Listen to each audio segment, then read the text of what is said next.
Hello, this is Lily and welcome to my bookland.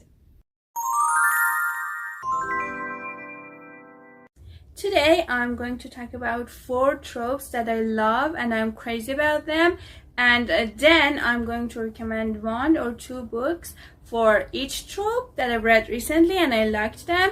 So don't forget to like this video and subscribe to my channel. Let's go! So the first trope is enemies to lovers. I really like this trope and I'm crazy about it. It's because it's so much fun reading enemies to lovers, especially the time that they're enemies. And I believe that when you hate someone, then you love them. The love is so much stronger than the other kind of loves, because I think it's a fine line between hate and love. So the love is so strong and it's like a lifelong love, and I really like this trope, and as I said, I'm crazy about it. So as I said, enemies to lovers is the first trope. Then we're moving on to forced proximity. Yes, it's my favorite trope. You know, if it's enemies to lovers and forced proximity, it's great. It's just great. I'm a sucker for these 2 tropes together at the same time, and they're great. You know, they're great alone, and if they're combined together, they're again great. And so the third trope is workplace romance. Imagine having a colleague that you're in love with him. It's great, isn't it? And imagine there's a colleague that you don't like. It's kind of your enemy, and for example, then you have to go a trip together and there's just one bed there, forced proximity, and that's great. Oh, I want a novel like this. So if you know any novel with this description that I said, please comment below. I'm going to read it the first thing. Okay, the fourth the last trope is age gap. Like, yes, she's, for example, 19 and he's 40, he's 45. For example, she has just started college and there he is, 45, her teacher. That's great. That is great. I'm a sucker for age gap, forced proximity, enemies to lovers, workplace romance. It's great. These 4 are my favorite.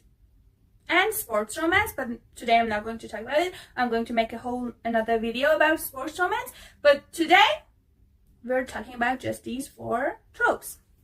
So let's move on and go to the recommendation part. As for enemies to lovers, the book that I'm crazy about, and it's been my favorite since the time I read it, and it will be my favorite book in this trope for at least 2 years, is Twisted Hate by Ana Haung. Jules and Josh have just this part in my life that no one can touch, and no enemies to lovers book has touched that place. It's for Jules and Josh, okay? They are in my heart. And just the story between them is great, and you know, I wanted to dye my hair red just because of Jules, but I didn't, because to my face, no redhead, thank you. The second book may not always be mentioned as enemies to lovers on social media, but I put it in this trope because I think who else can be your enemy other than someone who stole your identity? No one else.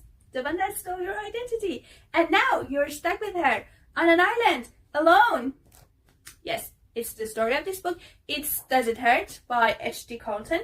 And why I like this book and why I have mentioned this book like 4 times in my previous videos is that not only they have to overcome their hatred. They have to protect and trust each other because they're alone on an island with a strange man. So the process of not hating, then trusting and liking and protecting is really alluring, and the book is really alluring. It's great. It's kind of a dark romance because the spice is really sometimes dark, most of the times dark, and it's well written.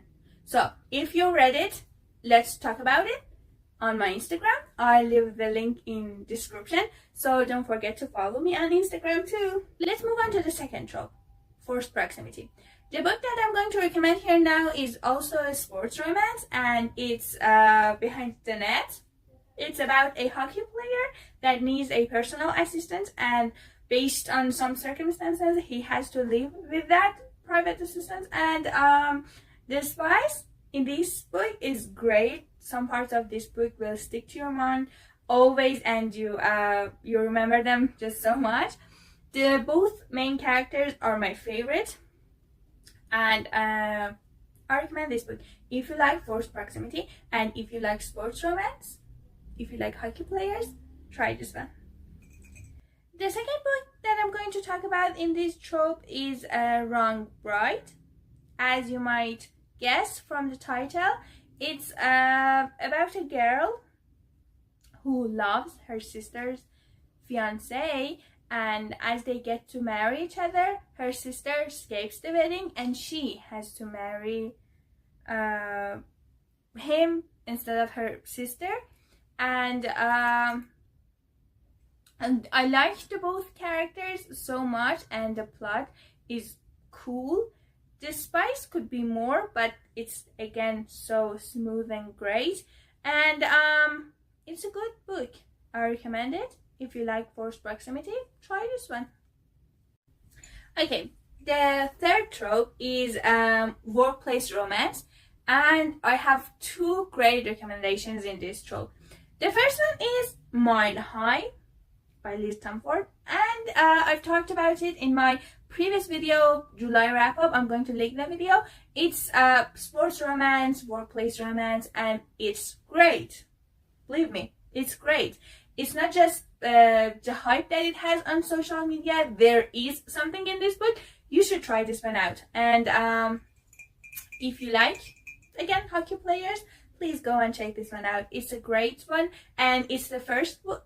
It's the first book of the series, and I'm not really a fan of series, as you know, but I'm going to read the other books of this series because I've heard a lot of good things about them. So okay, for now, check Mile High. The second book in this trope is The Hating Game by Sally Throne. It's my favorite one in this trope. I think I like it even more than Mile High because it's not just workplace romance, it's also enemies to lovers, and it's great. It has so much fun reading it, and I have a video about this. I'll link it here again, and you can go and watch the full review. What I forgot to say in that video was that there is a movie based on this book, but it's like 10% of the book. There are a lot of fun scenes and funny moments they have that it's not in the book, so in the movie. So first read the book, then if you liked it, you can go and watch the movie. Don't watch the movie first. Okay, let's move on to the last trope, age gap. The first book that I'm going to talk about in this trope is Birthday Girl. The book is by Penelope Douglas, and it's about a girl who has to move in with her boyfriend to her boyfriend's father's house, and she begins to love him. And actually, her boyfriend is such an yes, and Pike, the boyfriend's father, is a dream man. See, not a dream boy. No, it's a dream man. Okay, I like age gap. The book is great. The spice is fabulous. Okay, that's so spicy, and just go and read it. So finally, The last book of this video and the second book of this trope is Accidentally Ours by Erin Hawkins. Before anything, I have to say it's just such a good book that I read recently in this trope, and it deserves more hype on social media. So remember to go and read it, and let's chat about it. Now let's see what it's about. It's about a girl called Sophie that she wants to move to New York, but before moving to New York, she has a one-night stand with a guy that she thinks that she's never going to see again. But when she moves in New York, she finds out that not only he is her brother's boss, he is one of her clients' brother. And the story is great, the age gap and the plot, the spice, everything is great, and it's just so underrated. Now that we are at the end of this video, please don't forget to follow me on Instagram and subscribe, and give this video a thumbs up. So, if you've read any of these books, or if you have any new recommendations for any of these tropes, please leave a comment below, and just this. Thank you for watching this video, and see you at the next video.